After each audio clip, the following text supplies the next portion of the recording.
গুণী অভিনেত্রী আফসানা মিমের বাবা সৈয়দ ফজলুল করিম মারা গেছেন।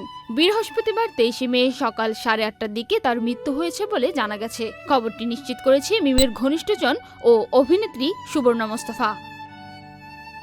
সুবর্ণা তার ফেসবুকে লিখেছেন, আমাদের প্রিয় বন্ধু আফসানার বাবা মারা গেছেন, তার রুহের মাগফিরাত কামনা করছি, শান্তিতে ঘুমাও খালু।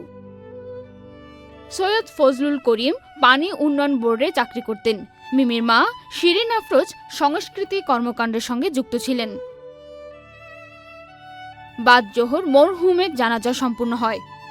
তবে খবরটি শুনে মিমের সহকর্মী শুভাকাঙ্ক্ষী অনেকেই সমবেদনা প্রকাশ করেছেন। এর মধ্যে আছেন অপু করিম, সাজু খাদেম, শুভাশিস ভৌমিক, ইমতিয়াজ বর্ষ, শতাব্দী ওয়াদুদ, চিত্রলেখা গুহ সহ অনেকেই।